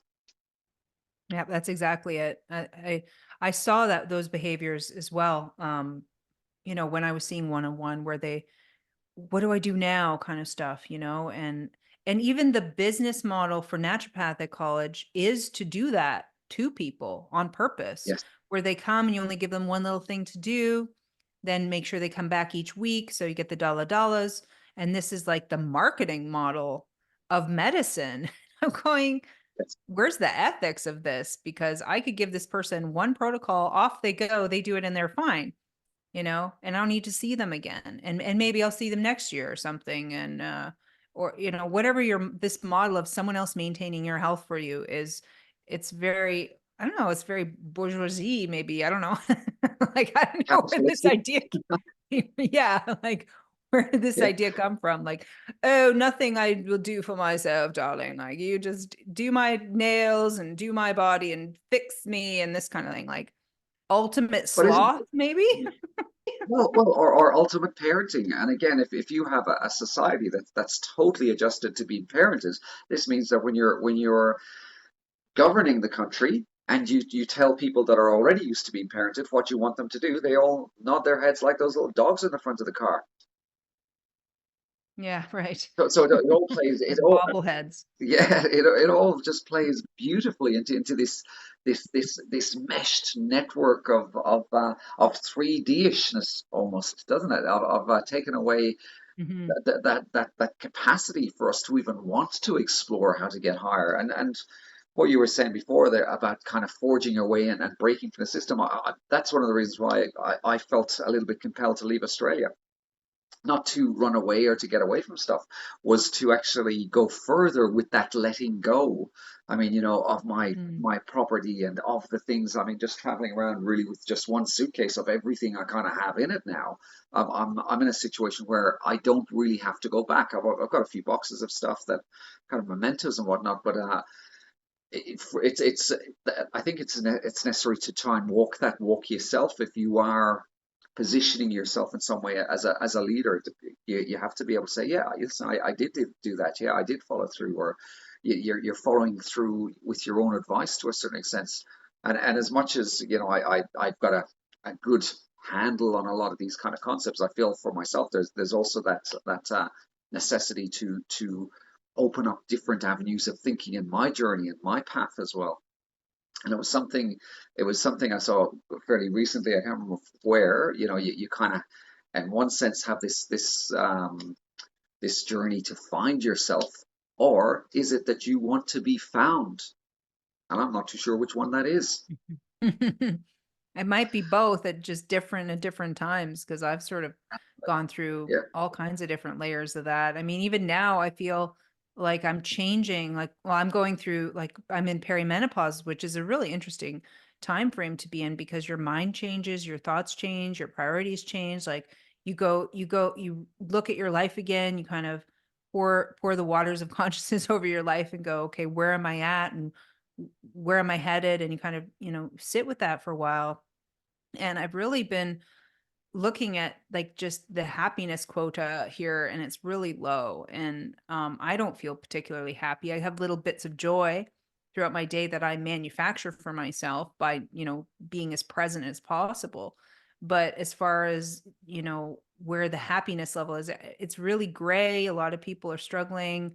There's a lot of people just now desperate for money, and you can tell the behaviors are changing where your interactions seem to be I can see when people are greedy, and I can see when they're desperate and they're trying to take from you, and I feel like we're making a nation of people like that because they just want to survive, right? So they're going to see if they can trick you or fool you or get as much out of you as possible.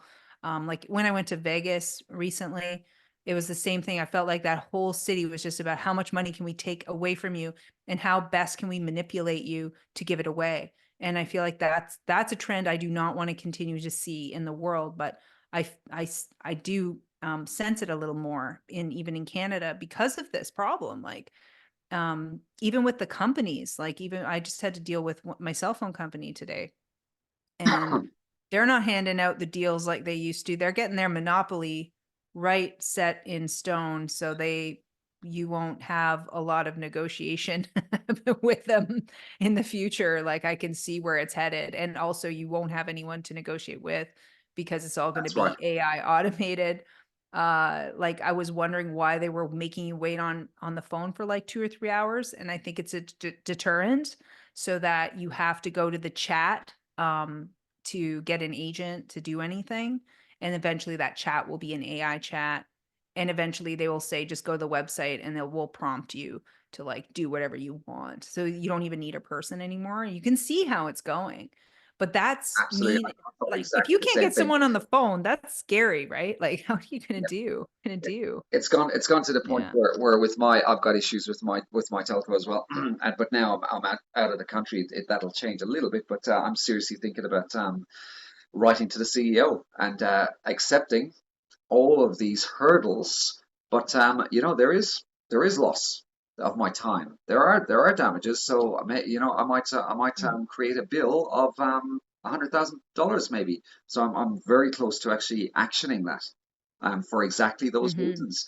And again, you know, success builds success, and I don't really care. It's not about $10,000, 100. It's not about that, but it's about carrying that story. And let's say, I mean, I'm working with a couple of people in Queensland who had their house taken off them by the banks, and they were the police rocked up, bailiffs. They were given 15 minutes to leave. They had all their possessions packed up into containers to be disposed of. The house was going to be put on the market, and it was quite humbling, actually, the fact that they wanted me to help them. And I was saying to them, listen, I don't know why you're asking me. I mean, I work in health. They'd come across me from the common law group in the town I was working in, and they were really convicted. They said, "We know that you're the person to help us." And I'm saying, "Well, I'm glad you do, because I just all my information is second, third, fourth, fifth hand. So I'll do my best, but I can't promise anything in relation to how we're going to go with this." And they're saying they insisted, so we wrote these letters. But it's such an interesting journey for me to have them in a position of no standing whatsoever, to bringing them to the creation. Now, obviously, it was really helpful to have Romilly Stewart as a mentor to go through that process as well. But we've now got to the stage over the last 6 to 8 months of having a legitimate case um, in the courts, where now where now we've actually created our own case. They've tacitly agreed to, by ignoring us, essentially, to giving us 10 million compensation for the house and 10 million compensation for the property. And now they're they now have to defend against a 20 million bill that we are claiming for. Hmm. So Wow. and I guess there's two kind of factors there. One is it in the old world, that seems impossible. That seems like it shouldn't be even conceivably able to happen. But when you start dabbling in the areas that we're dabbling in, I've actually helped do that. It is possible. So this brings back to this idea about the telco. I'm seriously considering doing that again. And then the other thing, which relates back to what you were saying before, Amanda, was that we don't need to be these experts. You know, we can, you know, have these areas. You know, I can talk about psychology. I can talk about spirituality. I can talk about law. And it's okay if somebody knows more than me. We can work kind of from these truer places. Yeah, and let our intuition guide us to the right information when it's needed. And I always feel that that happens in my life where I'm like, or I'll ask inside my body, like, show me this, I'm unsure about whatever. I'll wait. I'll ask and I'll wait and I'll look. And life is a little more joyous like that when there's a little bit of an adventure that you created where you're like, oh, okay, so I have to learn this. Please show me where I can go with this, or here's a need I have. Let's see how I can ask for this through my body, through God, and see what comes. And rather than this control my external reality, like so refined and tight that there's nothing to breathe and you're so stressed and you have to like you're juggling so many things. I mean, that's not happiness. Like you said, of the people around you there, they're happy. They don't have a lot of things, but they're happy because they're not controlling their world like in this way, which makes you absolutely miserable. And the tighter you grasp, the more that it will fall away eventually anyway. But it's fascinating to when you were talking about what you're doing. One thing I learned was about claims. And so if someone produces a claim, whether it's true or not, and you produce a claim that's a little slightly bigger than that claim, that trumps this claim. And someone else would have to disprove your claim too. So it's like a battle of claims. So you put in a higher claim than what they had. Like they say, oh, you owe whatever. Say, oh, actually, but because of my bill, you owe me this. And then you countersue. And now the claim is flipped on them. And they have to prove that you don't have that claim, but they had, this sort of claim game. The And beauty of what the beauty of what we've done actually is again directed very much at Rome. It's so simple. We've barely made any claims. And I know some people go yeah. towards those claims, which is great as well. There's so many different ways to do it, but we have barely made any claims. All we've done is asked questions, which is, did you have authority? Were we in a fraudulent contract? Did you have the right to kick us out? Listen, we're happy to go along with everything you did to us, but because there was harm, loss, and damage, we didn't even ask for compensation. We suggested that compensation could be due. We asked what would they think of a figure of $10 million. We didn't say we made almost no claims at any point of Mm, the process, and because we were rebuffed at every time with our questions. Then when we come back to UCC, we have a dishonor. We're in honourable standing against a dishonourable party that has in no way sought to help us with a remedy to this controversy. So that, which again hmm is very much leaning towards Rom's strategy in doing things. But again, I just love this karma about that. Of there's almost no fight. It's almost like Bruce Lee being like water, being just hmm filling your container and seeing what responses come back, and then their responses are all based on those claims. But we're holding them to account of hmm those claims, asking them for more. Well, why are you saying this? Can you tell us more? Can you tell us more? So inadvertently they're digging the hole, and we, or me, kind of driving this ship a little bit. I've had very little to do because I haven't had to validate any claims. All I'm doing is asking hmm questions. Yeah, I did that with all my student loans. Um, Yeah, I just said, well, hey, I'd love to settle this debt, absolutely, but I just have some important questions to ask you first. Are we operating in bankruptcy right now? Is there any actual real money in circulation? Like on and on about, are we even a country, et cetera, where they can't really answer those questions without admitting to fraud. So yes, therefore, they're automatically in dishonor in that yeah, point in time. And generally, what would happen is it just went to the contract's broken, and the whatever they say is, oh, they put to a third party, which is actually kind of dirty trick, because at that yes, point it shouldn't even go to a collections agency. It should be done because it's fraud. And but then I know what to do with a third party, and it's the same thing. Like, yeah, do I have a contract with you? Please absolutely. produce the signed contract that I have with you, Yes, and then we'll get down to thank you. business. But they don't. Well, or Yeah. thank you so much for taking my debt. Wow, you didn't have to do that, but Yeah. I thank you You're so much. awesome. I love you guys. Absolutely. It's You're again, the best. it's that flow, isn't it? Of and Yeah. that's something. I mean, having an Irish background, we got screwed over in so many bloody ways. The Irish people, I'll tell you, and even just that knowledge of what they did to us with the famine. I mean, it's almost like a cliche that the famine and the Irish and the potatoes and all that kind of stuff. But again, those same Mhm. mechanisms are happening again in different areas all across the world. But that's when again we look at epigenetics, that has to have an effect on me and my outcome and the water in my body and the structure and all these types of things. But it's been Mhm. an interesting journey for me to let go of, and I've still, I wouldn't say I have fully done this. I'm still on that journey. I guess we all just do it incrementally. Of we don't have to be the battler, and we don't have to be the martyr. And I feel that theme with this meat package that I'm kind of sitting in, that martyr type of archetype, I guess, is another part of my journey to look at, which is probably part of why I'm traveling, in order to let go of that a little bit more. Mhm. Yeah, I have that in me. I have that, like, you can't tell me this, and like, I want to shut it down. I used to have fantasies about like being invisible, and I could just go in and like find out what they were doing, and then call them on their fraud, and then they'd be in jail, like whatever. I'd have all kinds of stuff like that. But I realized too that, yeah, we're all on a learning journey and it never ends. We're coming into ourselves in these beautiful layers, and it means that a lot of old stuff has to fall away from time to time as well. And that I feel that I'm relaxing in some ways more than going the other direction, where I'm like, my old perfectionist self that I used to be.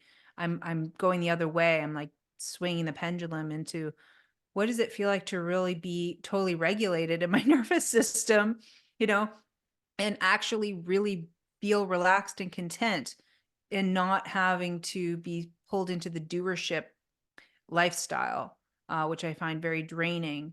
But how to balance things that obviously you have to do in your life, but still being able to really settle into yourself and feel comfortable in your own body. And I think where I'm at with my own path, I'm questioning a lot of that. I'm looking at a lot of that right now, and what that means for how I'm going to teach in the future, or what even I'm going to bring to the table in the future. And everything just keeps going more and more towards energy medicine, vibrational medicine, color therapy, um, the Sound the healing. yeah, sound healing, toning, humming, if you're not feeling well, instead of going grabbing a pill, start to tone, start to hum, you know, ground your body, get into water, like these sorts of things where you're shifting the vibration, and you're understanding that we are vibrational and that we are electricity, and how that all ties in, which I believe they're doing the 5G and all this stuff, not just for their internet of bodies, internet of things, but to keep us from escaping that whatever that frequency is, like locking us in to a frequency trap that we can't free ourselves from, because it seems to dull the mind and the spirit, and it's very addictive somehow too, like whatever they're giving us, the stimulation they're giving us on computers, and now with AI coming, and it's interesting. It's going to be an interesting split off, I think. Yeah, it's funny, isn't it? That like when you brings back to what you were saying earlier, but I got this idea again about Huxley and this separation of these two different worlds of the people who, I mean, Huxley painted that vision in a more negative way of the people like us all living in squalor in these tents that we're living to be old, and the old hags and the old crones and everybody in the beautiful nice fancy cities. They were all perfect and all liberated and all having sex and all watching sports. I don't think it has to be like that. I think we can have that more, if society were to kind of branch off into those places where you had the more 3D people, and then the more people who are focusing on looking at that more energetic components. I think, yeah, we don't have to be, living in these slums and in these tents being owned by this other part of society. We can ideally have more of a utopian type of situation. Yeah, which we once had, I Yeah, believe. I I think so think as well. I think we've had the resets, and it's again. I went to the town hall in a place called Malang, like in Java, and it just was striking me. I can't I can no longer be a normal tourist, and I'm kind of looking at these buildings going, gotta be Tartaria, gotta be Tartaria. yeah. And then you see some of these older kind of structures, and you're looking at all the red bricks underneath, and I'm going, really, was this built in 1920, 1930? Are we looking at these kind of slums that have this underlying red brick architecture? Was that a move-in job again that happened? Yeah. So went to this absolutely incredible temple a couple of days ago as well.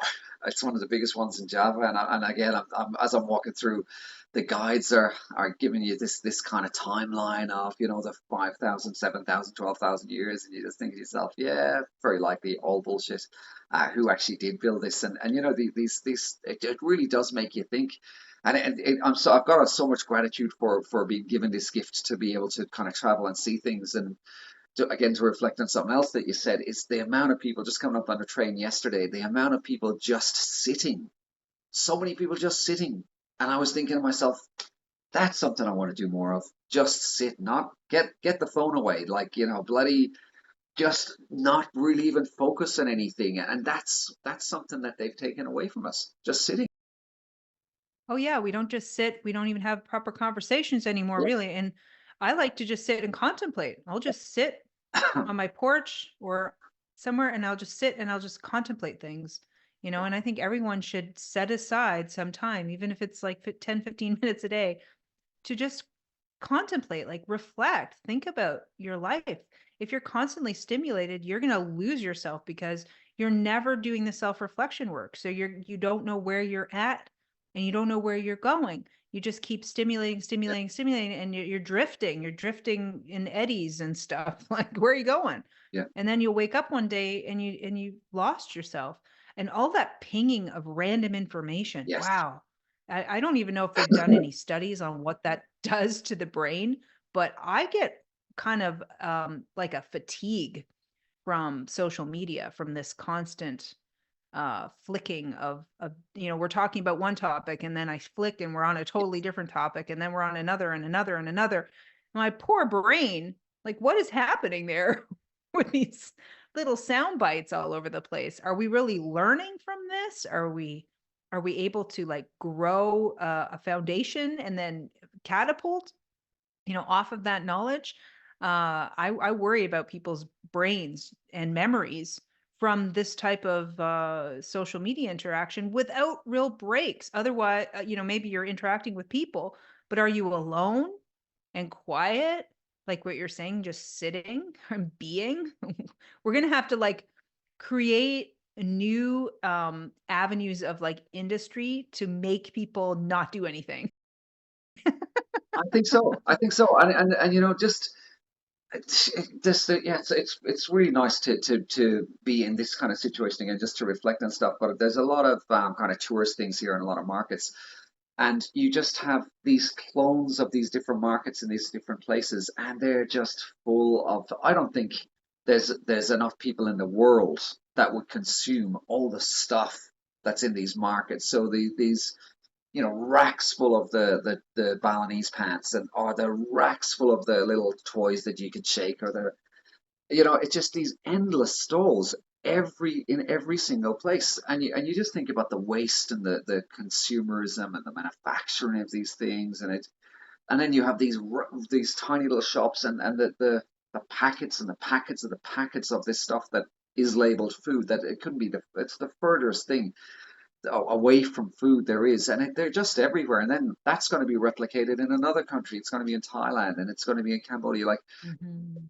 it just seems to be that there's this sad, dark, parasitic joy that those people who are pulling the strings, they know that this is happening. And then you have, for every one of those stalls, you have this person who at least is sitting contemplating, but why are they there? To hope that somebody like me comes along and gives them $2 for, or $5 for a pair of pants, and that might happen 3 times in a day or seven. I don't know. It just seems like Mhm. there's so many individuals. There's so many spirits that there's an interesting talk about NPCs, and I don't buy fully into that because again, you can see here, Mhm. especially the young children playing, and they've got so much joy and so much exuberance. Uh, those young people are going to end up being sitting in those stalls. So to a certain extent, they're going to be kind of the NPCs. And for me, I see this NPC idea as more. It's almost like a little bit of an oscillating needle, where I sometimes fall into that NPC role when I'm flicking on Instagram, and I think, holy shit, I spent 3 hours doing this just to find a few things to repurpose or whatever, or to like, or so I think we all have that capacity, and they want to pull us more towards this NPC role. But our job is to try to, break free of that slavery, of that trap, if we can. Yeah, like what is it to live? What is that's where it begs the question. What is life? What are we here to do? What is this all about? It begets this existential contemplation.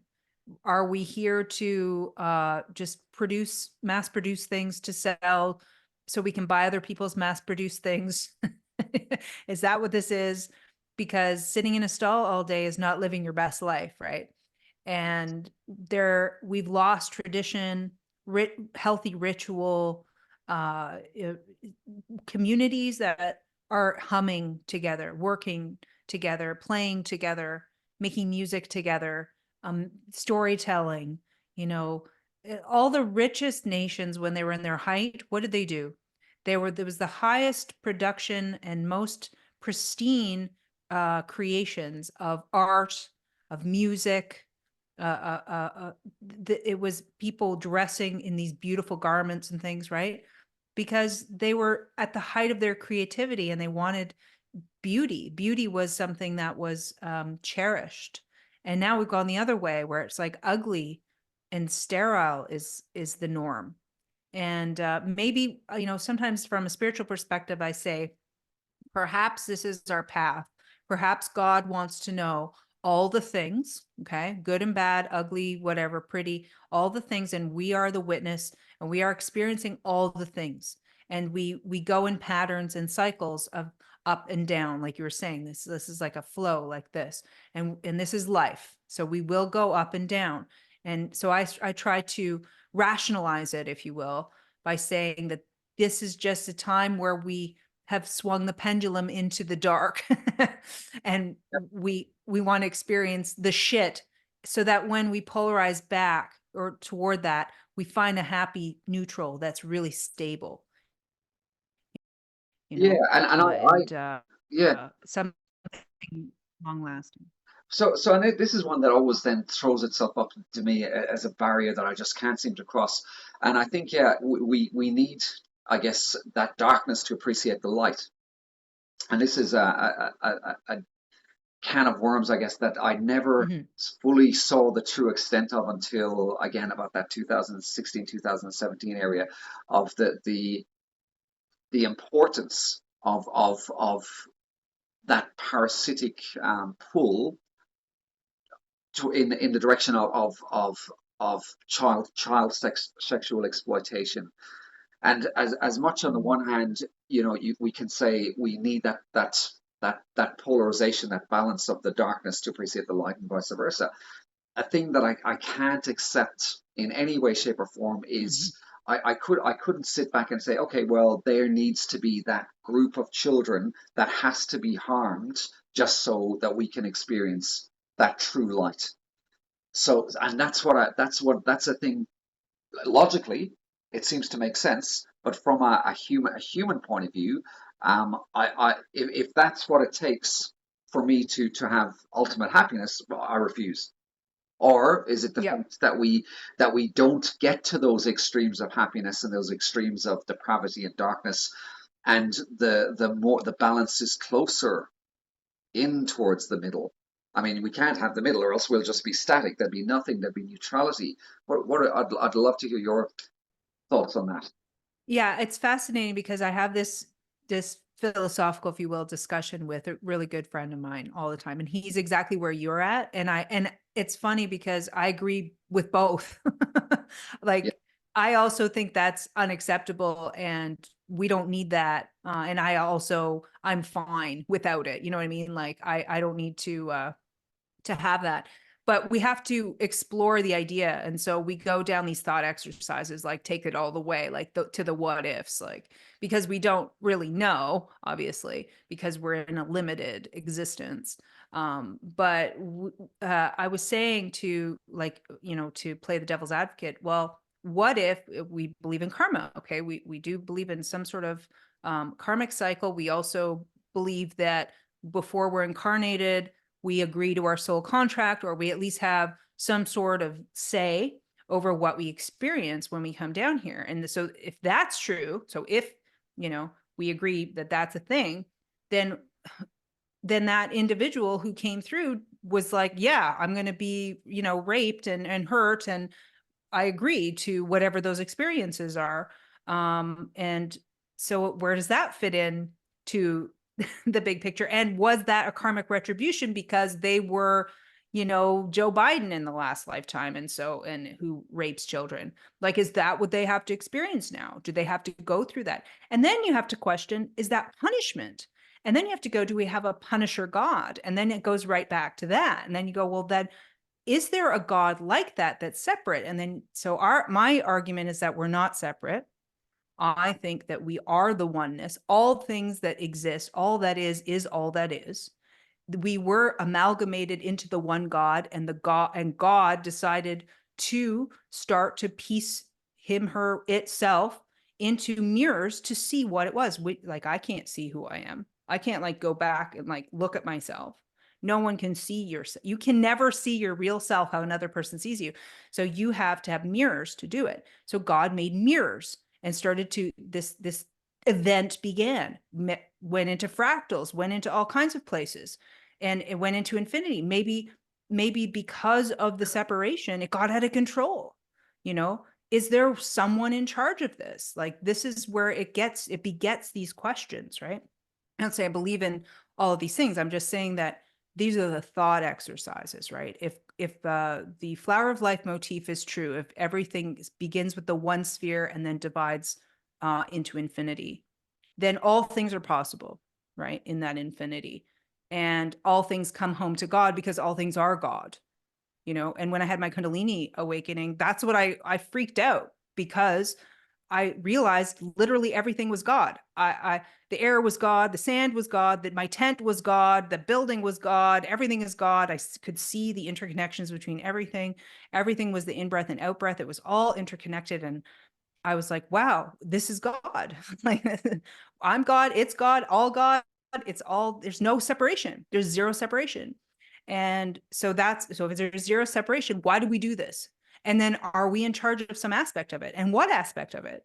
And how much of it are we choosing? You know, how much are we creating and manifesting? And what power do we really have? And there seem to be rules of this place, and if we break them, there's consequences. We can see that. Like if you boast, say you win $1 million and you go in and say, I won all this money, and you like boasted about it, you'd lose that really fast. Like that's one of the laws I realized of this place. You never brag or you're gonna lose what you have, right? Like there's I could list tons of them, but this kind of thing. So we're playing in an illusion. Why? Like, why are we doing it? Because we're infinite, because we're bored, because we want to know who we are, because we want to know why we are, why we exist, so when you take it all the way down, you get to this singularity every time, or at least I do. And so then the argument gets, why do we have this level of evil? How did we get to this level of evil? And is it really serving anybody or anything at all? And I say in the fundamental, without the emotions and the judgments of what is good and bad and right and wrong, right? Like in the Trinity, rather out of the duality, there's no right or wrong. So it's all all can be and all will be, and all is possible. So all will be made. So there it is. That's the thing that's made. It's not in our capacity now. It's horrible. I don't want any part of it, of course, because we're in our emotional body, but we don't have the big picture. So all we can do is try to lead by our hearts as much as possible. And perhaps the evil is there so that we say no. Like we say, like, we don't want that, we want this, and making the correct choices. Maybe that's why it's so bad. Maybe we've been making mistakes and ignoring this for too long, and that's why it got so bad. Maybe we created this ourselves by our ignorance, right? But that philosophical, like, question it's deep, and I don't have the full answer, but it's a fascinating thought exercise. Yeah, I agree. And some people might call it mental masturbation or whatever, or they might talk about, I think we have to do that. I think we have to challenge our ways of thinking, and we have to, as you said, do those mind exercises. Otherwise, what are we? We're just drones. It goes almost back to that, to sitting. Why not talk about these? And again, I think that's where you kind of then pick up your insights. And if you are picking up your insights, it protects you more from getting pulled into that trap, which again, I think there are a little kind of cohort of people that are running this world that want to just siphon us. They want to take our energy. They want to pull us towards this consumerism. They want to take us away from um, moving up that more energetic ladder, however far you can get. And even along those points, it's interesting, kind of talking to when you're talking about your Kundalini experience, or in Ubud in Bali, it was quite interesting. It's very kind of a spiritual type of group there. But on another kind of sense, there's almost a narcissism attached to that, or a lack of awareness. So I kind of always feel a little bit inferior, I guess. Like I never really quite fit in. So, for example, I got fairly high up the ladder in nursing, but I never was kind of top of that game. And then I went in intensive care, and then I tangented into mental health to learn about that. But I never was, an expert in mental health. For example, I did addiction. I was very good at that stuff, but I always felt I was the student there, learning about how energy works. I mean, I listened to you talk about some of those more esoteric concepts about water and this something. Holy shit, I've got so much to learn with this stuff. I mean, how do you get there? You go to Bali and Ubud, and everybody is kind of on that awakened experience, and it strikes me in one sense when you look at those people, some of the groups there.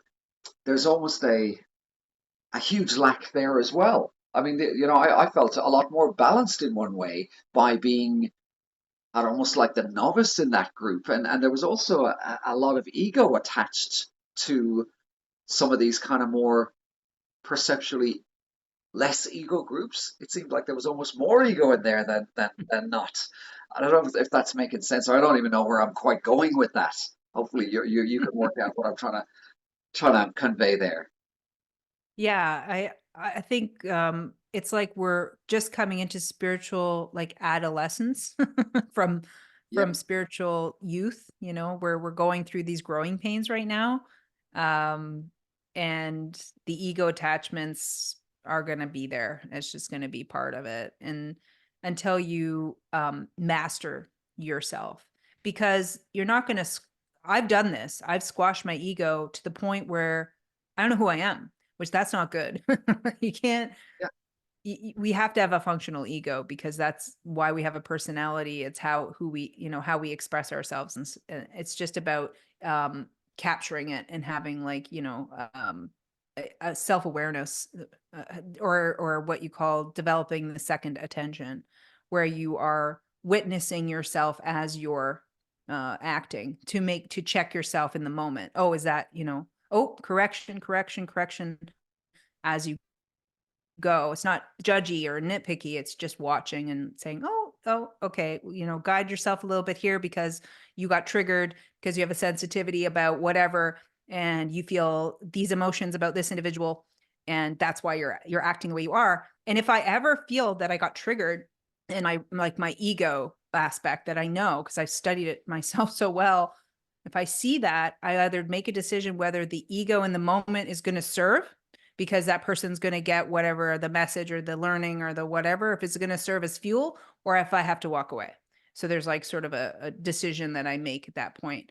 So it's really about that ever more loving awareness, not judgy awareness, but loving awareness. And I think a lot of these groups that come together for whatever reason, they're not doing that work. They're not taking the effort to really look at themselves closely and interact from I statements and interact in that way. They're just all still playing a game, and it can get really subtle in the spiritual new agey kind of way. Like it can, the ego can hide in like subtle ways and come out in still like power trips and other selfish, behaviors and things.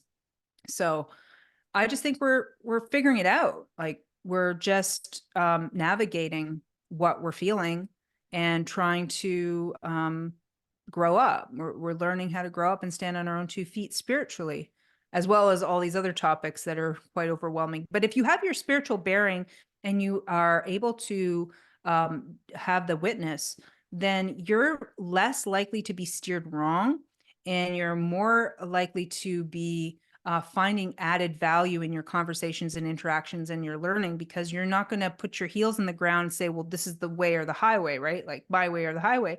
You're going to be more open-minded and go, oh, maybe, yeah, maybe you do have a point there. Yeah, that's interesting. And we'll actually evolve ourselves psychospiritually, where we can work together. And it's not about even like capitalism, which is what a lot of people are working together to do, in business and stuff, right? Which is great. And you have like board meetings and da da da da da. I'm not talking about that. I'm talking about a flow with, people, where everyone wants to improve themselves naturally. Everybody wants to support nature naturally. It's not a put on. It's not like a mask, or it's not a hat you put on and act out, which is ego. It's coming from authenticity. And once you get to authenticity, then you can be unapologetically yourself. And once you find and unearth the truths, you can just speak them when you're guided to. And whatever happens and comes what may, it won't affect you ultimately, because you have that stability, right? If someone calls you a poo poo face, you're not going to go, you're not going to, that's ego getting upset at that, right? You're going to be able to go, oh, I see. That's just projection. Totally. That's it. Yeah, that's okay. Love you, bye, whatever, right? That sort of thing, and move on. And then your reality shifts. And then the reality of the other people shifts, and on and on and on. I think we'll get there eventually. We'll make some messes first, but I feel still I And have to be optimistic or else kind of. and that's the other thing as well. I think which is a little a journey that I'm trying to look at is just allowing that flow. And it's not about being passive, and it's more about acceptance, I think. And I still really haven't quite worked out what that looks like for me, because your little monkey mind gets in the way, and you overthink, or you underthink, or so as you said, yeah, it is. I like that you're an authority on a lot of different things, but you still are. You sound very much like a student with the way you're evolving your concepts and your thoughts. The thing I'm curious, just to go back to what you said before. So, and this relates a little bit to how one of the reasons why I left to Australia was that feeling of just only having joy in certain places, having that grayness, that's almost like that noose around my neck, with the vast kind of area of stuff that you look into, all the way from spirituality all the way through to water, and how we can manifest an energy, and you name it. How how are you going to reconcile that? So, and to be devil's advocate, I throw at you, well, Amanda, now you're not living your best life, because you are now trapped in that place where you should have more joy, but or uh, do you know what question I'm asking there? Yeah, like I'm not in a on my perfect world, let's say, like where I Possibly. how I envision Yeah, what yeah, I would want, which well, a lot of it was community or community yeah. based. But when I said that and when I wanted that, I didn't really know what that looked like. I mean, I had ideas of what I wanted, and then I tried and experimented with different types of community. One of them being, I had this when I came out of naturopathic college, I went right into a huge project, which was way over my head. And I invited all these other healers because I want my idea for healthcare, for a community approach to healthcare, was to have different practitioners from different vocations come together and work on a patient as one. So they would all see the patient individually, then we would come together, we would have a discourse about that individual, and then design their protocol together based on what was presenting and what was the most logical way to move forward, right? So this kind of thing, this kind of concept. But it didn't work that way because everyone was an asshole. Okay. Yeah.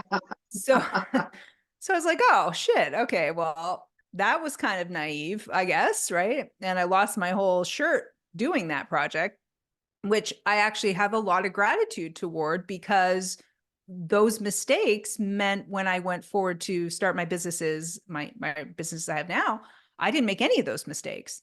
And so I'm grateful for my stumbling around. And it's the same thing when I think about where I'm at now. I'm like, well, this is my design. I designed the way I move forward in my life, and there were circumstances and mistakes I made that I'm paying for those consequences, right? Oh, well, like that was what happened then. And here I am now. And this is what I have. This is what I have to work with. And there's no point me berating myself over and over again for any of those things. I go into loving kindness with myself and forgive myself for those things, but understand that was part of my journey, and that it's okay because I've learned from those things and now I'm going to apply them ever more. And so here I am in this situation where I'm like, okay, I'm sacrificing some of my own happiness for my daughter, for example, for right now. Okay. So that I take responsibility for that. Okay. That's a decision that I've had to make, and call it altruistic, whatever you want, but that's where I'm at. Is there a fault there? Perhaps I have to look at that closely. Maybe there's a win-win I haven't looked at, yet. Maybe it means I have to go to Bali, or I have to go to Peru, or I have to get the hell out of Canada, which, by the way, is on my mind every single day. So I do know that something must be brewing or manifesting anyway around all of that. That's fine. So it's the same thing, comes down to acceptance. It's the only thing you can do. The only way you can change anything is to accept where you're at. And so I accept whatever my challenges are. And that's it. That's how I move forward in it. And that's why I asked, because I really um when you said that, that was very much where I was before I went on this little journey now. And I've got a couple of good friends back in the place where I live in Australia. And one in particular, he knows, people who I know as well. And he said this, a similar thing, that there just seems to be this heaviness in Canada. And he's such a chilled out guy. Chris, if you're watching this, hey man, or if you do get to watch this, um, and he basically is a really calm guy. He's an incredible spear fisherman. So he go into these lengths of time, and see, he just has this harmony and this connection with nature. And he said for the first time ever, Ah, he said for the first time just about ever, he was really sick. Actually, his story is very impressive. He fixed Crohn's disease, which is incurable, and that was a whole other journey. So I actually bounced a lot of stuff off him from a health point of view, even though he would never class himself as any kind of specialist. But he said for the first time in the last 3, 4 months, he just has this pervasive feeling of just this pressure and this anxiety. And he said that from talking to people, he's working with the same kind of thing. And it seems to me that Australia and Canada are very much, they're almost like twins in relation to what we see happening around the world. And one of the things that he was kind of throwing out there was, is that something to do with maybe 5G, or is it a mm. geographical thing that people as a group or a community are going through, or you know, and for me, I'd be saying that that's why I made this choice to actually just get up and go and do something about it. And I appreciate what you're saying. When you have a dependent, when you have somebody who's emerging, um, you have that obligation or responsibility maybe for stability. Or could I even throw a counter argument there, that you almost have the obligation not to have stability, because then you'll teach them how to be free. And again, there's no right answer to that. Yeah, it's tricky. There's family too that I want her to experience. Like and I even started my whole business based on her too, actually. So I just I feel like it's okay. I just have to feel like, even though it's not okay, right? There's things not okay. I have to go, it's okay. I'm okay. Everything's okay. Everything is as it is.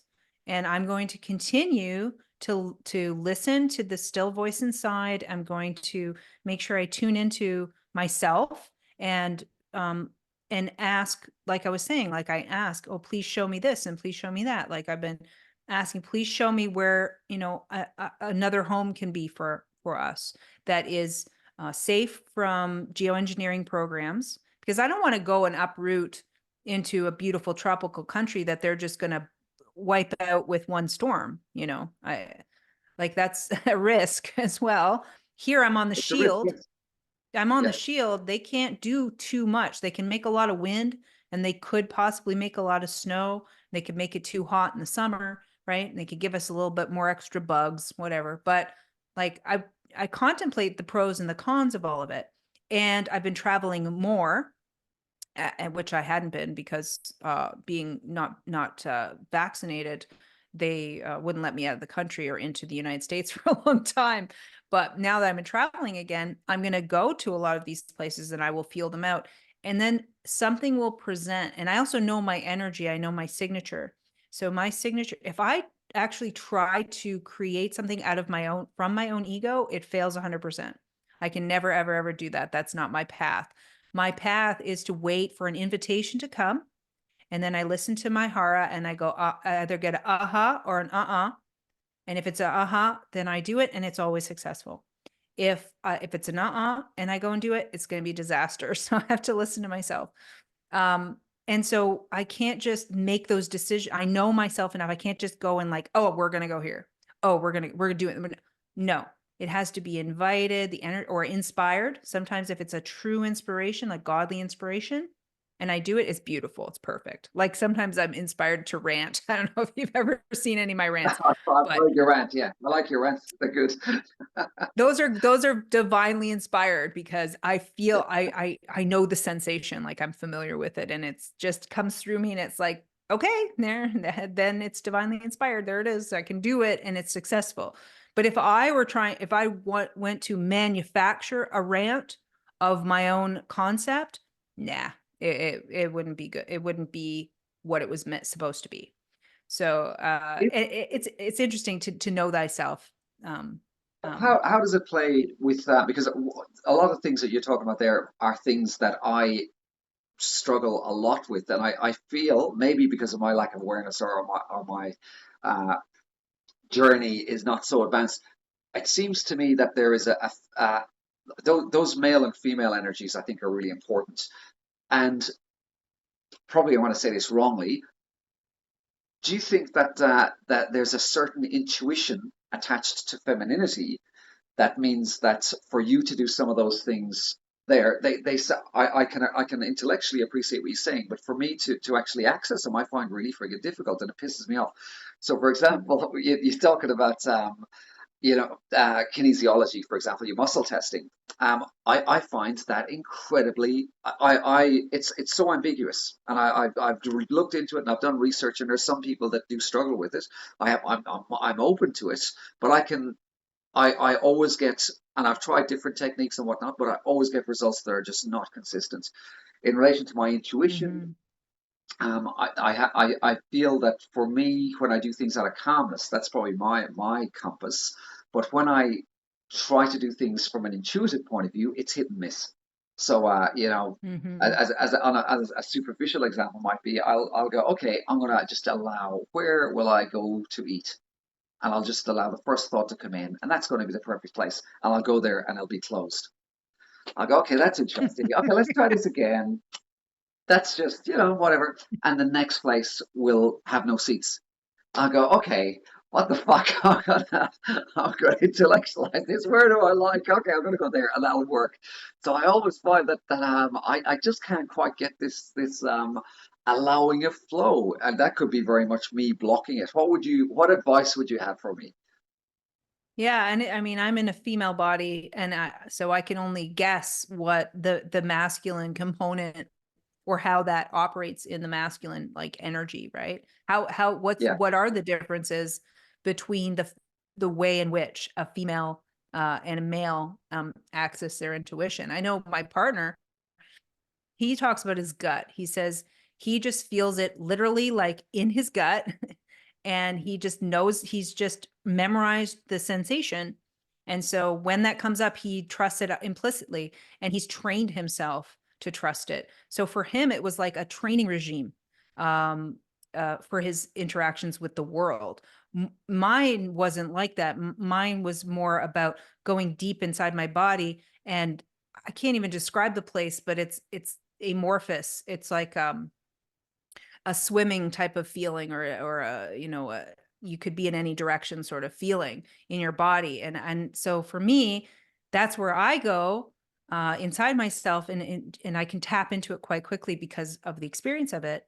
And then I ask for it to show me, and then I just watch. And so that's sort of like my way. And so I kind of think we make it for ourselves, and you can actually access your intuition through any of the chakras. So like my partner's doing it through his solar plexus, and I tend to do it through my higher heart. Now you might do it from up here, you might do it from here, you might do it from your lower chakra. I don't know. You know what I mean? So yeah, and in fact, when I would remote view, I would come out, I would view through different people's chakra portals. Sometimes I view them through their gut, sometimes view them through their head. So it seems to have access, there's energy access there.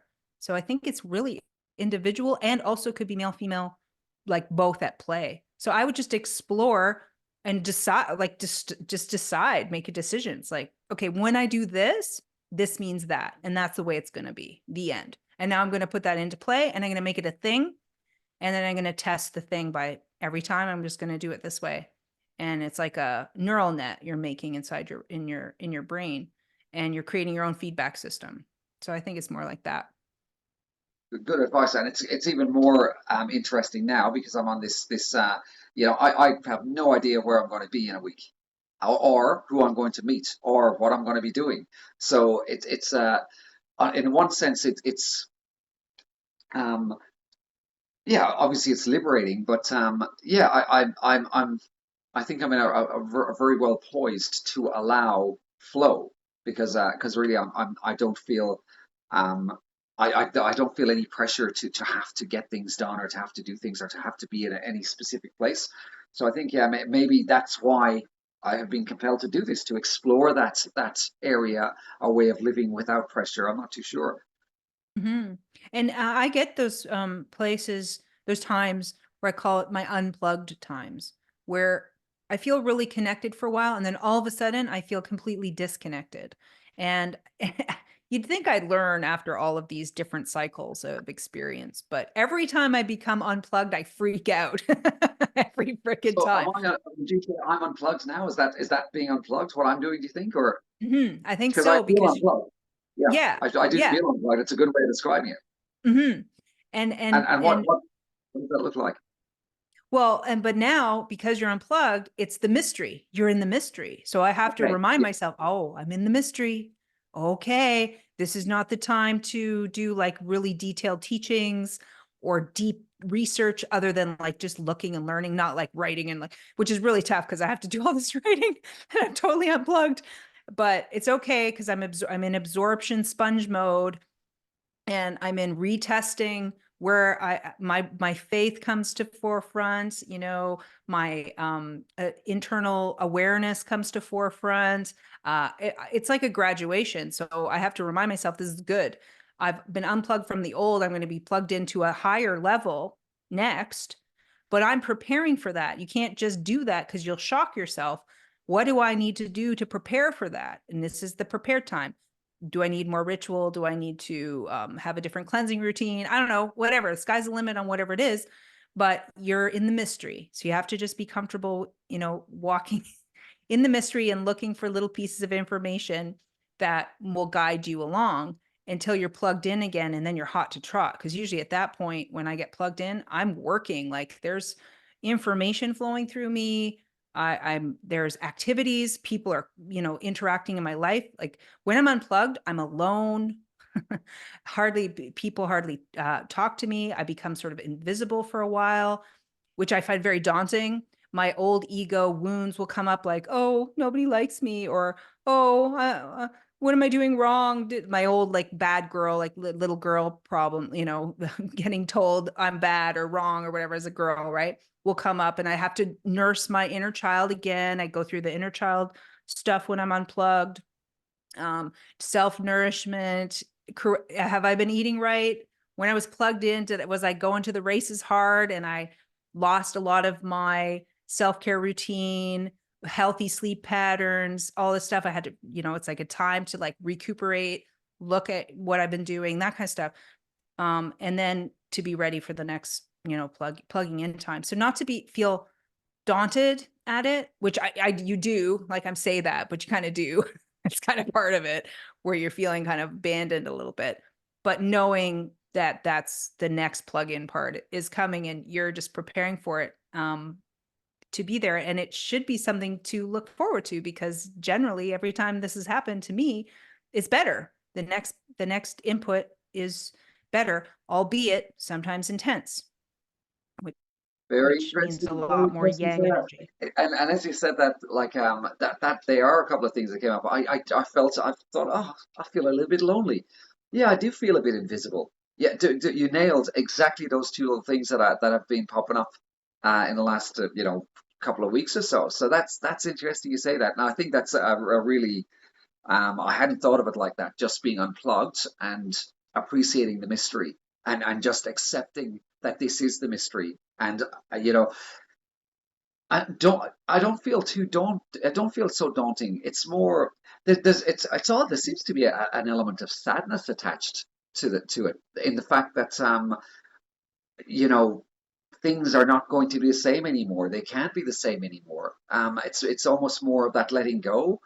Um, so yeah, it is interesting sitting in that, and I guess maybe that's the joy of living, the fact that some people can um I guess take those steps, and hopefully with a bit of luck, the fact that I'm having to go through this little journey, it's almost like these little fractals of the hero's journey that keep on kind of popping up in front of you all the time, and the I can reassure myself that by me going through this is an experience that I can use to help other people who are going to be on this journey as well. Because I think with what's happening in the world, so many people are just starting out on the things that we've been looking at for a fair while, and they need that guidance. And that's part of why I want to put on paper, this journey for me, because the amount of dead end rabbit holes that I went down trying to find a little bit more truth.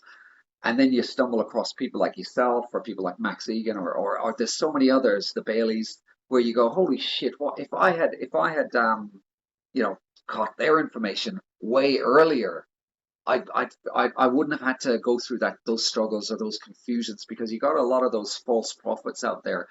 Um, I've always got a question mark on the controlled opposition type of thing. And about as well, Amanda, if you're time pressed, let me know. I'm really enjoying this chat we're having. But Yeah, I do have to get my daughter from the arena. I yeah. dropped her off like with her friend at 3 o'clock and like, have fun. But yeah, I think yeah, just to kind of, I guess, summarize what you're saying before, we maybe have to go through some of those kind of mini trials uh, to be there for other people who are going to be going down our journey as well. Yeah. Yeah, that's one of the things I've been struggling with lately in this unplugged state, actually, is the uh it's been an interesting one because like my profession, our profession is like a helper type, right? Where someone's coming in an issue and we're trying to support and give advice, and we're trained, so we have that knowledge to impart. But the energies of desperation are something I feel very a pullback. Like I don't want to work with that energy anymore. As soon as that comes my way, I actually feel repelled by it, and I'm going, whoa, that's interesting, because usually I'm like, oh, I go forward, lean into it because they need help. And then I go, oh, well, perhaps I'm feeling drained and I'm feeling um not like the energy's gotten out of balance. I give a lot of energy for free away, and then I have to sit and contemplate, is this right action? Is this self-loving, and is this fair to myself? Is this ego trip, like helping people? I have to ask that question because you get the warm fuzzies back. But the irony there is I don't feel that. Like when people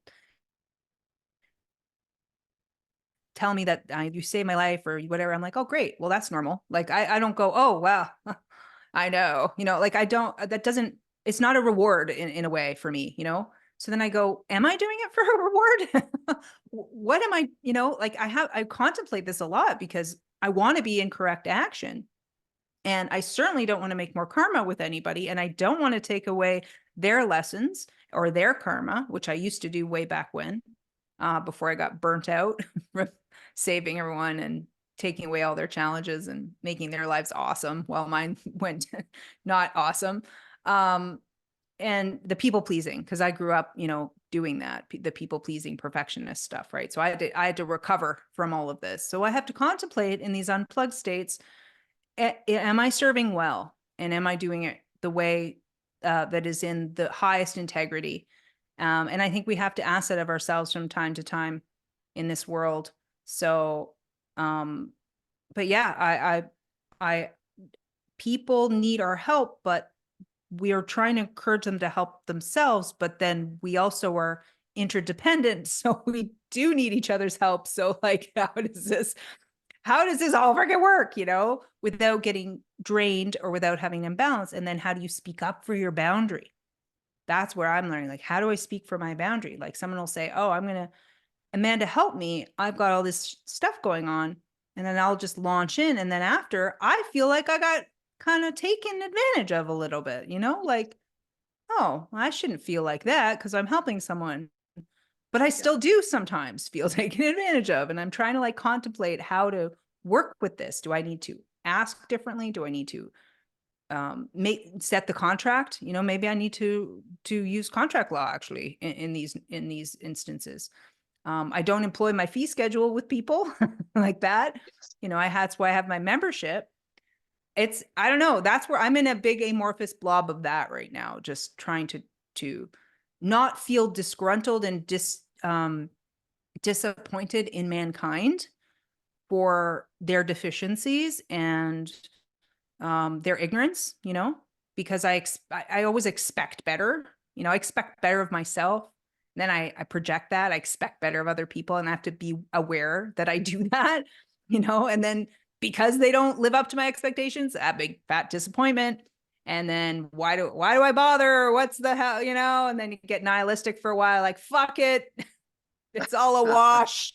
Just open it up again, Lord, and get the flood going, because holy shit, we're done, right? Like, I'll go through those things, and then I'm back to like, oh, compassion, and like it's the animals that bring me back to compassion all the time. It's always my animals are like, okay, yeah. All right, I'll get heart-centered.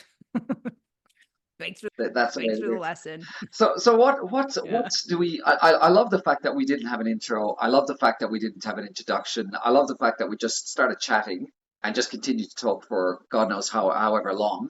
Feels like 10 minutes, could be about 3 hours. I've no idea. So I mean, I like the fact that we were just both bantering as well. So I'm not sure whether I think I probably more interviewed you than you interviewed myself. But yeah. But yeah, that was really cool. I really enjoyed this. Whatever it was. Is this an interview? Is this Yeah. that? What do we call this? I don't know. We don't have to label it. We don't even have I to. like that. I We're like just, it's the thing. that. The thing Yeah. Amanda and Dennis from Wakeling and Health did.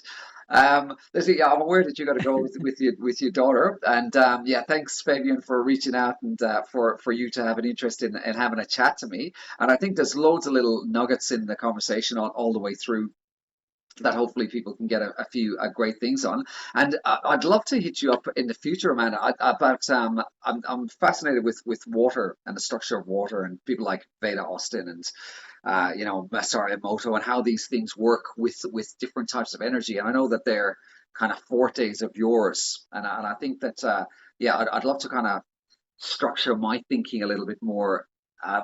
Talking about some stuff like that, if you're interested. Yeah, absolutely. And I'm going to meet Veda Austin at Confluence in April. That's in Bandera, Texas. So there'll be the second Confluence event. And I'll be speaking there, Veda Austin, some of the crew from the last Confluence. And it's another eclipse event as well. And it was really beautiful the last time, and I'm looking forward to it. So I'll pick her brain on her work, person to person there. So I'm excited for Yeah, that. yeah. Why don't But we yeah, hit you up for that? absolutely. Hmm. Excellent.